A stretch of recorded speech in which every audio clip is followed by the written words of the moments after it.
everyone. This is Stephan from Panem 360 talking with Shaina Hayes. Shaina Hayes is a singer-songwriter who just put out her, I guess, second album, Kindergarten Heart. How are you doing today, Shaina? I'm good. I had my first kind of morning, not having had a show last night in a while. So I did some house cleaning and now I'm here with you. You were on tour then? Not on tour, but we had 3 shows last week. 2 with my own band with Shaina Hayes and 1 with Zoos, which is another band I play in, which is in fact the same members as my band, but swapped, and is noise rock, which is nothing like my music.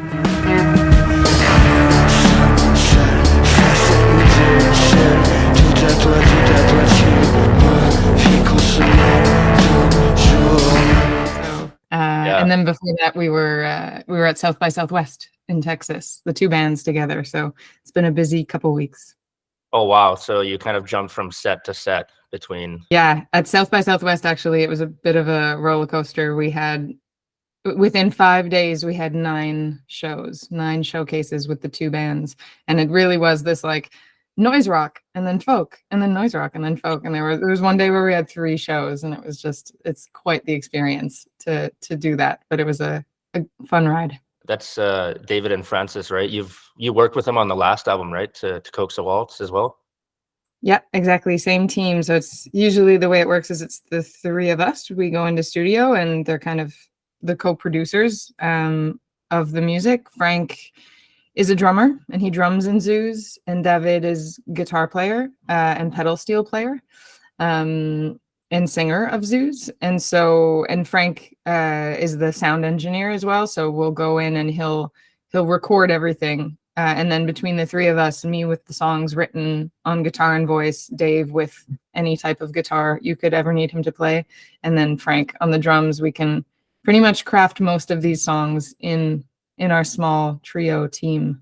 So it's a good, efficient unit, and we work really well together. That's amazing. It's great to have like people that you can rely on, especially since, I mean, you're helping them with their band, they're helping you with yours. That's awesome. That's what music's all about, really, in Montreal. Totally, yeah, Montreal, definitely. And yeah, I guess, I don't know if I said their last names, but it's David Marchand and Francis Ledoux. I wanted to know, I guess, did you feel you had more confidence with creating this album than to Coax a Waltz? I only asked just because, I mean, it's a little bit more upbeat, in some parts, a bit more mid-tempo, kind of even diving more into like an indie sort of rock than just like a straight kind of like folk flavor. Yeah, I think it was very intentional to have it be more of an upbeat album. I think just because that was kind of the flavor I was drawn to in the writing, but also because after To Coax a Waltz, I was doing my first shows as well, and kind of realized like, oh, the set could use some more upbeat tunes for the audience. That certainly wasn't the whole reason why, but it's certainly an influence. But yeah, with the album's called Kindergarten Heart, and there is an element of kind of childhood wonder and a theme of kind of like this kind of like childlike aesthetic, and so playfulness was a really important feature. So that came into play in the songwriting as well. And I think certainly more confident in the songwriting abilities, more confident in our ability to, as a group of 3, and we've all grown since we recorded the first album, To Coax a Waltz, more confident in our ability as a group to produce an idea that we have. So that's definitely true. I guess also though, the first album came out with there was no expectation, there was nobody waiting, so there wasn't really any pressure. And then as much as there was more confidence for the second album, there was also more pressure too. So I think like it's just different, I suppose, the way things come about with the different influences in that way. So yeah. This one's also came out on Bonsound too, which, huge, especially for, a second album, like congratulations. Thanks so much. Yeah, Bonsound is the label I just signed with. They're really, really sweet folks. Really, yeah, it's a good match. They're really efficient, really transparent, really kind. It's a good match and close to home and yeah, they've been really great. And I've kind of been describing it as like, yeah, this album took flight on a bigger set of wings than the first album. That's what an industry team will do for you. And it's been awesome to see it gain air in the way that it has. So are all of these songs new then, or did some of them not make it onto to Coax a Waltz, or yeah? So yeah, the Sun and Time, the second single, was a song that I had written, and in fact, I think it was even one of the first songs I had written for the first album. And we couldn't quite get it sounding right the first time, and then we dusted it off and tried it again for Kindergarten Heart, and even at that, it took more work than any other song on the album.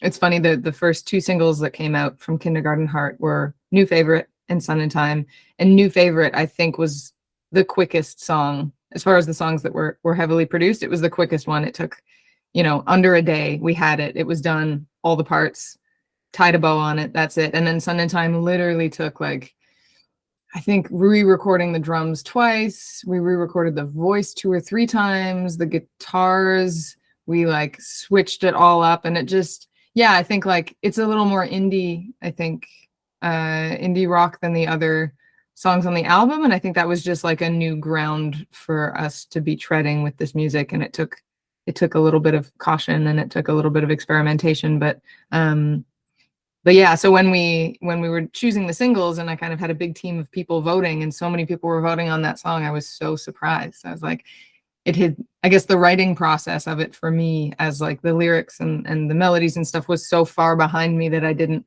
hadn't thought of it as a front runner. Not that I didn't still love the song, but I was just like, oh, that one that we had to wrestle down. But so yeah, I was surprised, and yeah, it just goes to show it takes time. Sometimes it's not always the same process, and you got to be patient. So both of those songs have 2 wonderful music videos. I actually just watched the one for New Favorite yesterday, and my God, that is such a good video. It starts off like so simple and like minimalist with the white background, and then just morphs into this like great fairy tale kind of like aesthetic. Yeah, I love that music video. cool. Thanks so much. Yeah, that's Marc-Andre Paul who made that music video, and I've worked with him in the past as well. We did some live sessions together on the first album, and he's got a real magical perspective, and I knew that with this kind of, the elements of childhood wonder and that kind of thing, that he would be a good partner to tastefully bring that aesthetic forward. I wanted to ask, you have quite a background in farming, and you took agricultural sciences at McGill. So I'm wondering, are you still like kind of going on that path, or is it like music full time now? So for the moment, and since 2023, last year, I am doing music full time. It's an interesting trajectory, because like when I first started doing the music stuff, it was during the pandemic, and I was farming vegetables. So it meant that my winters were totally free, and it left my winters to kind of dabble in the music. And then, like I said, when I put out that first album, there was no pressure, no expectation. I just kind of put it out, and kind of in the time since, it's accumulated enough momentum that I've had to think about it. And also during the pandemic, there weren't shows, so it was fine to just be recording in the winter and then doing the farming in the summer, and it was all good. But as we kind of came out of the pandemic and shows started again, I was forced to realize, like, oh, show season is the same as farm season. Like, they're the same. They can't exist at the same time. Because for a while I was like, oh, what a great balance I've struck. This is great. I've got my 2 loves, these 2 things. And yeah, so 2023, we ended up booking quite a lot of shows, and it became clear that I wasn't going to be able to do both, because you just can't be up past midnight, even a day a week. With the farming, it becomes pretty hard. And with the shows, that's what it is. You're up late. So yeah, I put the farm on pause. I did a couple of like large like bulk crops for restaurants and things, but didn't do the baskets, the vegetable baskets, which is typically what I have done. And so, yeah, it's been an interesting thing to shift into full-time music after a decade of farming. I miss the farming in a lot of ways, but I'm also very excited to be riding the music wave. Yeah, I think one of the big things that I'm like kind of wrapping my head around is the fact that the farm, as busy as I was and how little time there was to make music, I was very good at writing songs in the cracks of my busy farm days, and it sort of facilitated the writing of the songs. And so now that I have to allocate real big chunks of time fully to writing songs, I'm having to practice new muscles of kind of endurance and kind of, yeah, it's a different process for me now that I'm writing songs as a job and not as a thing I do in the cracks. So there's a learning curve happening there, but it's coming along. I guess at that time it was like probably like when you were taking a break from the farming, so it was probably easy to switch to like your brain to be like, okay, well, I'm just gonna enjoy myself and like write a song or just like jam on the guitar. But now it's like a full-time job and you're like, I have to keep producing songs. Mm-hmm. Even now that the new album is out, I mean, are you already thinking about the next thing and writing new songs? Or Yeah, totally. I'm always doing it because it is enjoyable for me, and it is like picking up the guitar and messing around and finding melodies it's not really work for me. Refining it and making solid, full finished songs is definitely work, but I guess like the initial finding the sparks, I guess, of little songs is like a thing I enjoy trying.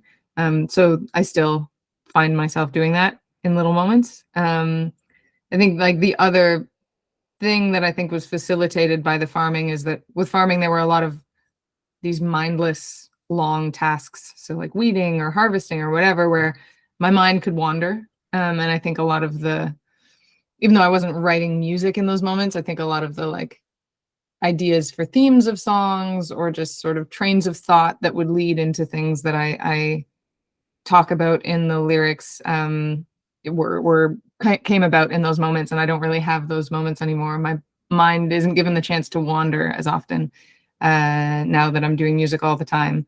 So that's something I miss and am trying to carve out space for, finding some activities that will let my mind wander. did you have all of the lyrics already written before you went into the studio, or did you have some that you kind of like wrote, I guess, like while you were in the studio, like kind of off the cuff at all? I had most of them, but there were some that we wrote in studio. So we wrote the lyrics I wrote the lyrics to the song Fun and the song Early Riser while we were in studio. And because neither of them was ready, I didn't think we were going to record either of them when we hit the studio. They were just songs I kind of had in mind, like for kind of later on, like, oh, once we finish all the stuff I've brought to studio, we'll see if there's time. And Early Riser, which is the first track on the album, it was just like after the first couple days of recording, we were sitting, there's like a fireplace in the middle of the house that we were recording in, and I just kind of was messing around, kind of humming the song alone in front of the fire, and David was like, that's a great song. That's a really good song. And we kind of like jammed it there, which usually isn't the way that it happens. Usually they're like really done and I bring them in and we do the demo and we just layer stuff on top. But this one, we like truly kind of organically we're jamming it in front of the fire, and so that's how a lot of the lyrics of that song come about. The opening line is early riser rakes the embers to wake the fire that lights December, because it was December and this fireplace was how we were heating the house, and we had been working this song in front of the fireplace, so it was in the morning while I was lighting the fire that I started writing the lyrics to that song. So, and then Fun, the other song that we wrote the lyrics for there, is a bit of a traumatic story. That song was the first one we recorded because, I'll make this really short, but David, on the very first day of recording of this studio residency, had an incident where the shower door on the shower at the house broke and he got glass in his hands. And we had to no. It was awful. It was the first day. We were ready, 9 a.m., ready to go. And we had to rush him to the hospital to get stitches in his hands, and spent the whole first day just like waiting to hear if he was going to be okay. Like this incredible guitar player with his poor hands, just like I was just scared I had ruined his career.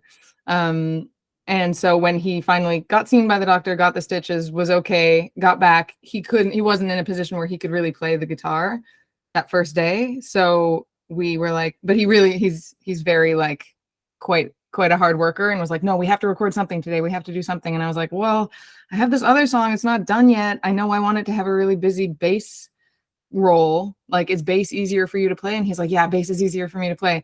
So we started recording Fun. I had no lyrics. I didn't really have the form ready yet. And we just started because he could play the bass. So he played the bass, and then the lyrics of that song became about that incident specifically. And they're all very much about like the trauma of us not being sure if the album was going to get made. So that's a very long answer to your question, but that's the two songs that took form lyrically during the studio session. Two very literal instances that actually happen sometimes that works for lyrics too. I guess yeah, you did nothing to I wouldn't say it would have been your fault if you couldn't have recorded. It's not like you broke the glass on his hand or something, but my God, No. yeah, as a guitar player, that's it's definitely a nightmarish situation. Yeah, totally. Yeah, there was real waves of being very, very worried during that day, but it all worked out, and he can still play. By day 3, he was good. He could play all the guitars. Would you say that you need like a perfect environment to like write a song, or like just start one, or can it just be like anywhere whenever you feel inspired? I think no, I don't need a specific environment. I think it's more just being relaxed and not putting too much pressure on myself. Yeah, just trying to enjoy. I think like songs come to me more quickly when I've been actively listening to a lot of other music or been consuming other inspiring things. So I'm pretty good about like, if ever I feel like maybe I haven't been creating anything new recently, I just go out and listen to more stuff. And yeah, I'm easily inspired by other things. So I know that if I'm not, I know to go look elsewhere and consume. And by consuming other art and other beautiful things, it's gonna stir the pot, and it's gonna influence things. So I have that to lean on always.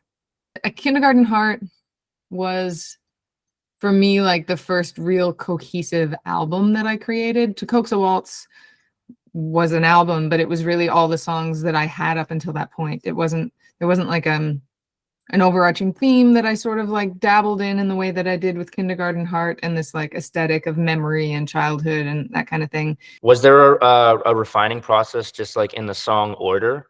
Because I love the flow of the album. That's yeah, I think that's something that like not a lot of people maybe think about, but I guess just from like I talk to a lot of musicians all the time, so I always think about the flow of like a full album. This one has a really good flow. Thank you so much. It's hard. It's pretty hard. Like, but I was super happy with the flow of this one in the end. Like, I think we really, we messed around with it a lot. David Marchand is also really finicky about it, and we had a lot of back and forth conversations and kind of had a lot of discussions about it. And what it ended up being for me, quite truly, with this album, and this is my first album that's on vinyl, so this is the first time I've also had to think about a side A and side B. And that's really how I ended up dividing it in my head, is that the first half is really, they are the songs that fall most in line with this active, playful, childlike aesthetic. And then the side B is more nostalgic and more pensive and like deeper, not necessarily sad, but they are the songs that are more emotional and more deep. And in that way, I felt like it divided itself really nicely. And the first song on the side B, on the more nostalgic side, is 1,000 Perfect Words, and it's really it was the last song written. We had finished almost mixing a lot of the other stuff, and I had just written it.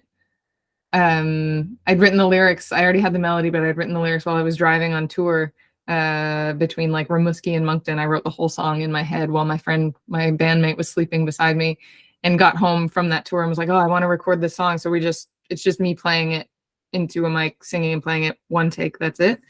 And so it's this really kind of intimate, raw sort of like restart for that side B. It's sort of like you've passed these kind of like cute, more joyful songs, and then it dips into this like sonically very different because it's this raw one take thing, and resets the mood in a way that is still meant to be, like earnest and heartfelt, but is kind of sending you into this deeper, more thoughtful moment. It's like a reset kind of.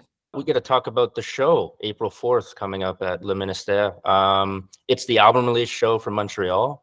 What can people expect?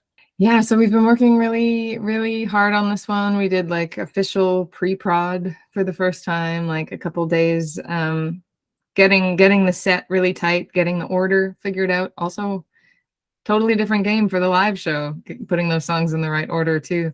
And have been working with Flavie Lemay, who's doing the lights and also constructed a lot of the visuals for the live show, and Myriam Sophie Delaurier, who does mise en scène. So she was there and she helped kind of choreograph how things were gonna roll out. And we have some musical guests who are gonna be there in addition to the core band. So yeah, it's gonna be a really special moment, and it'll be a different show slightly than what we're touring around the rest of Quebec. It's going to be with those added guests and the added visual elements. It's going to be a really special one. So we're excited to share. I also have t-shirts for the first time and vinyl for the first time. So people can come get a gander at those. So yeah. Amazing. Well, thank you so much, Shaina, for taking the time to chat. Live the new album. I'll definitely be at that show. Definitely. Awesome. Yeah, come say hi.